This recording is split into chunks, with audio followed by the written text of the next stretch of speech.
Bismillahirrahmanirrahim. Assalomu alaykum qaddidan qadri baland bo'lgan aziz yurtdoshlar, hurmatli otaxonlar, onaxonlar, aka, uka, opa, singillar. Bugungi suhbatimizni qilishga majbur qilgan narsa xalq ichida yuramiz, ahli ilmlarning suhbatini eshitamiz. Ya'ni bir vodiyda xizmat qilib turgan ustozlarimizdan, masjidlarimizni imomlaridan bir okaxonimizni suhbatlarini eshitib qoldik. Men mutaassir bo'ldim. Ko'proq bu suhbat tarqalsin degan maqsadda sizlarning hukminglarga havola qilishni maqsadga muvofiq deb topdik.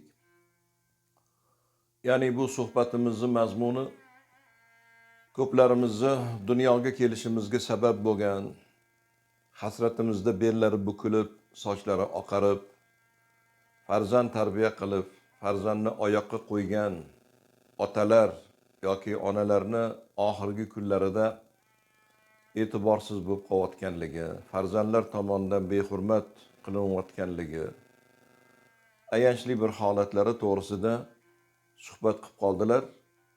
Ya'ni imomlarning hayoti xalq ichida o'tganligi uchun o'sha ko'zlari bilan ko'rgan bir voqeani hikoya qildilarki, janoza o'qigani bordim deydilar. Yoshlari bir 80 dan oshgan, tabarruk yoshga yetgan bir otaxonni vafotlarini eshitgandan keyin vazifamiz janozani o'qiymiz deb xonadonlarga bordim. Janozadan oldin g'assol o'zini xizmatini qilib turgan ekan, mayitni yuvib turgan payti meni ichkariga taklif qilishdi. Qora aka, sizni g'assol chaqiryapti. Kirar ekansiz degan shunaqangi bir taklif bo'ldi. Men taajjublandim. Odatda g'assollar chaqirardi. Har xil o'lim bor. Fojiali o'limlar bo'ladi, avariya holatda o'limlar bo'ladi, qon to'xtamay qoladigan holatlar bo'ladi. Shunaqangi bir voqea bo'ldimikin degan maqsadda ichkariga kirdim. Kirganimdan keyin g'assol, qora aka, men sizni chaqirganimdan maqsad hozir bir narsaga bir guvoh bo'ling. Siz xalq ichida yuradigan insonsiz. Mav'izalaringizda bu narsani odamlarga ibrat tariqasida gapiring. Bu yotgan mayitda 5 ta o'g'illari bor. Men hozir shu o'g'illarni chaqiraman deb 5 ta o'g'illarni ichkariga taklif qildilar. Hayron bo'lib turdim, hech narsaga tushunmadim deydilar. 5 ta o'g'illari kirib kelganlaridan keyin savol qildilarki, mana otangiz vafot qildi.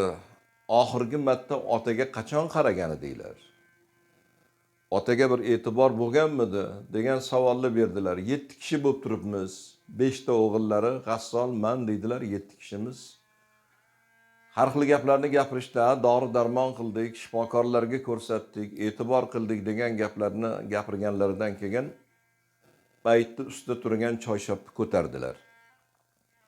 G'assol mayitni ustida yopilgan choyshobni ko'targanda qo'llarini ko'tarib ko'rsatdilar. Mana bu mayitni qo'liga bir nazar soling. Tirnoqlar nihoyatda o'sib ketgan.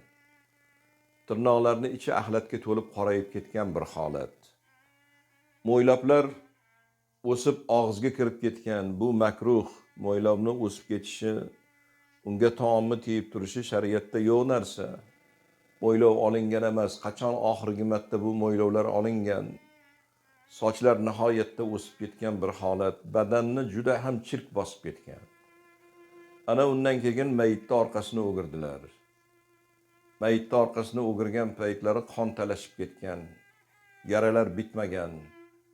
Yotaverganlardan orqani yara bosib ketgan bir holat. Yuvilmaganlar, anchadan beri e'tibor bo'lgan emas. Shunda haligi bolalarga ko'rsatdilar. Mana ko'rdinglarmi? Oxirgi marotaba otangni qachon yuvintirgansan? Bir oy muqaddam men bir kelib xabar olgan edim. Kelganimda teglari burg'anib qolgan payt ekan. Men o'zim suv isitib yuvib tozalab ketgan edim. 5 ta o'g'il ko'rdim deb bu inson xursand bo'lgan ekan. Lekin dunyo bo'sh qolmasin deb yaratilgan farzandlar ekansizlar. Yoshligingda yelkasida ko'tarib katta qilgan, bolamga og'ir kunlar kelmasin deb og'irlikni ravo ko'rmasdan, hasratingda bellari bukilib xizmat qilgan otang, onani vafotidan keyin uylanmasdan, yolg'iz o'zlari o'tib, kuni kelinlarga qolganda, kuni nabiralarga qolganda, farzandlarga qolganda shunchalik xor bo'ldimi? Bitta chelakda issiq suv isitib, olib kelib, bitta sovun bilan yuvish, 5 ta o'g'il navbatma-navbat qaraganda ham pokiza qilib qo'yish mumkin edi-ku. Otamni to'ridan go'ri yaqin, ertaga omonatni topshirsa, g'assol keladi, jamoat yig'iladi, qandoq ularni yuziga qaraymiz degan bir uyat istihola sizlarda bo'lmadimi? Qo'llarni ko'tardilar, qo'ltiq osti tuklarni ko'rsatdilar. Badandagi o'sib yotgan tuklarni ko'rsatdilar. Umuman otaga e'tibor bo'lgan emas. Bu odam qimmat kelib arzon ketgan bir inson ekan. Men bu odamni yotgan holini ko'rib yig'ladim. Juda ham achindim. Men ezildim bu insonning holatini ko'rib. Endi hozir qoraka men mayitni yuvaman. Mayitni yuganimdan keyin siz janozani o'qiysiz. Qabristonga borgandan keyin 5 ta o'g'ildan bittasi lahatga tushib otasini qo'ymaydi. Qabrga meni o'zim tushaman, o'zim qo'lim bilan lahatga qo'yaman. Qoraka siz endi bir narsani guvohi bo'ling. Bu dunyo qaytar dunyo. Kim nima qilgan bo'lsa, ota-onaga qanaqa muomala qilgan bo'lsa, farzandlardan qaytmasdan ilojisi yo'q. Men balki o'tib ketarman, lekin siz ko'rasiz. Bu 5 ta o'g'il ro'shnolik ko'rmaydi. Otaga qanday muomala qilgan bo'lsa, otaga qanday e'tibor bo'lgan bo'lsa, bularni ham farzandlari bularga e'tibor qilmaydi, farzandlaridan qaytadi. Bularning xotimasi oxirgi kuni chiroyli bo'lmaydi. Negaki bular otani duosini olgan emas, otani xorlab qo'ygan farzandlar. Siz bu narsani guvohi bo'lasiz degan gapni gapirdilar. Shu bilan qabristonga bordik, janoza o'qildi. Haqiqatdan ham farzandlarni bittasini qabrga tushirganlari yo'q. G'assolni o'zi qabrga tushib, qo'llari bilan shu insonni lahatga qo'yib chiqdi. Odamlar hayron. 5 ta o'g'ildan bittasi nimaga qabrga tushmadi? Lekin ularni sharmanda qilganlari kelgani yo'q, jamoatning oldida bu narsani oshkor qilganlari yo'q. Men bugun bu narsani xalq oldiga olib chiqishimdan maqsad ko'pchiligimizni qaramog'imizda qolgan otalar bor, qaramog'imizda qolgan onalar bor. Yoshlari ulg'aygan, birlari 80 dan oshgan, birlari 100 bilan yuzlashgan bir holatda. Shuning uchun meni iltimosim, farzandlar, aka-ukalar, opa-singillar, Alloh rozi bo'lsin. Bu hammasi emas, shundoq farzandlar bor, ota-onasini oq yuvib, oq tarab, onani xizmatini qilayotgan, hayotini onasiga bag'ishlagan ayollarni, qizlarni ko'rganman. O'zini hayotini onasi uchun bag'ishlab, onani xizmatini qilib, kerak bo'lsa xonadonidan har kuni qatnab, onasini xizmatini qilayotgan farzandlarni ko'rdik, qizlarni ko'rdik. Yaqinda bir onamiz vafot qildilar. Poytaxtimizning Fayzobod mahallasida yashardi bular. 3 ta 4 ta o'g'il, kelinlarga ham ravo ko'rishgani yo'q. Onani oldida o'g'illar navbatma-navbat yotishdi. Onamizni tuvagini kelinlar to'kmasin. Kelinlarga malol kelmasin. Onamni xizmatini men qilaman. Bir paytlar meni boqib sinasini buloq qilib emizgan. Bolaligimda yolg'iz tashab qo'ymagan, tuvagimni to'kkan onam bugun tuvakka tushgan payti. Onam xizmatga muhtoj bo'lgan payti. Kelinlarning xizmati minnatli bo'lmasin. Onamizni xizmatini qilamiz deb o'g'illar navbatma-navbat onani oldida yotib, onani xizmatini qilib, oxirgi nafasda ona duo qilib omonatni topshirganlardan keyin onani qabrga qo'ygan farzandlarni biz bilamiz. Qancha qizlar bor. Onalarning xizmatini qilishyapti, o'zlari oq yuvib, oq tarab kelinlar bor. Nabira kelinlar bor, nabiralar bor. Shundoq bo'lsa ham, lekin navbatma-navbat onalarni yuvintirib, qarab, otalariga qarab, otalarini yuvintirib xizmatlarini qilayotgan farzandlar bor. Sarvari koinot payg'ambar Muhammad Mustafa sallallohu alayhi va sallamdan hadis borki, qaysiki bir farzand ertalab turganda ota yaxshi o'tiribsizmi deb otani holidan boxabar bo'lsa, jannatdan bir eshik ochiladi. ona yaxshi o'tiribsizmi deb, onani holidan boxabar bo'lsa, jannatdan ikkinchi eshik ochiladi. Ota-onani rozi qilib tong ottirgan farzanddan Alloh rozi bo'ladi. Ota-onaga bee'tibor bo'lgan, uni rozi qilmagan farzanddan Alloh rozi bo'lmaydi deb Janob payg'ambarimizdan rivoyat qilingan hadis bor. Ikkinchi bir hadislarida xor bo'lsin.